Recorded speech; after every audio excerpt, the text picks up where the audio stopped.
కేంద్ర ప్రభుత్వం ప్రవేశపెట్టే బడ్జెట్లో జిల్లా అభివృద్ధికి ప్రత్యేక నిధులు కేటాయించాలని బీఆర్ఎస్ నాయకులు దమ్మపాల్ డిమాండ్ చేశారు.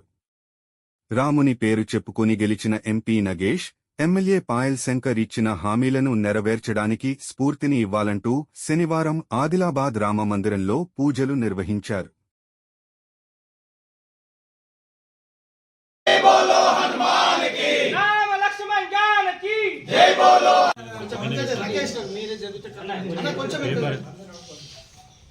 జై శ్రీరామ్ జై శ్రీరామ్ జై శ్రీరామ్ జై శ్రీరామ్ లక్ష్మణ జానకి జై బోలో హనుమాన్ కి జై శ్రీరామ్ జై శ్రీరామ్ జై శ్రీరామ్ జై శ్రీరామ్ జై శ్రీరామ్ జై శ్రీరామ్ జై శ్రీరామ్ రామ లక్ష్మణ జానకి బోలో హనుమాన్ కి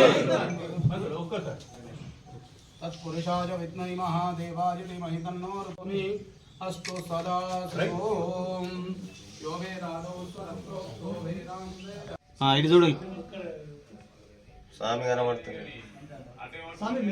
పార్లమెంట్ సమావేశాల్లో భాగంగా ఈరోజు బడ్జెట్ ప్రవేశపెట్టబోతా ఉంది.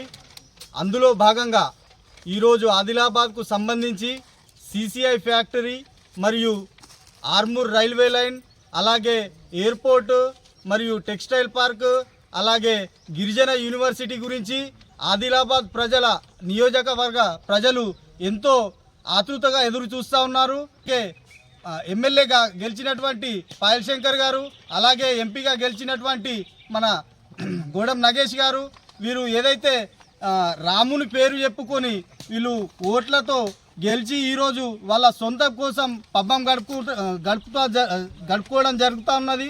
కాబట్టి ఈరోజు మేము ఆదిలాబాద్ ప్రజల తరఫున ఒకటే మేము అడగదలుచుకున్నాం. ఈరోజు ఏదైతే మీరు ఆ రోజు ఎన్నికలకు ముందు శ్రీరామ నామ జపం చేసి మీరు ఏదైతే ఎన్నికల్లో గెలిచినరో అదేవిధంగా అంతే ఆ యొక్క రాముని యొక్క స్ఫూర్తిని మీరు విస్మరిస్తున్నారని చెప్పేసి మేము ఈ సందర్భంగా తెలియజేస్తూ ఉన్నాం.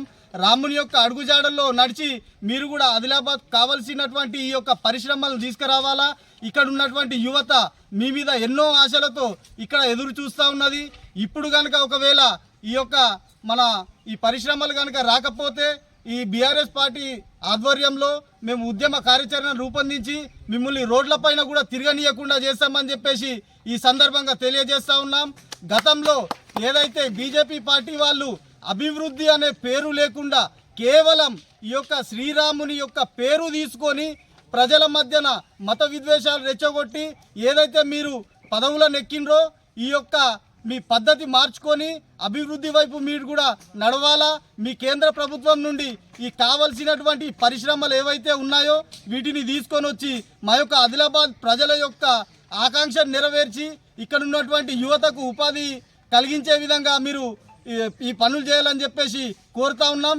లేని పక్షంలో ఆదిలాబాద్ సంబంధించినటువంటి యువత ఎవరైతే ఉన్నారో వాళ్ళందరూ బీఆర్ఎస్ పార్టీ తరపు నుండే కాకుండా ప్రతి ఒక్క సామాన్య పౌరులు మా అందరితో అందరం కలిసి మిమ్మల్ని రోడ్లపైన తిరగనీయకుండా చేసి మీ యొక్క ఇండ్లను కూడా గెరావ్ చేసే కార్యక్రమాలు చేస్తామని చెప్పేసి ఈ సందర్భంగా తెలియజేస్తా ఉన్నాం.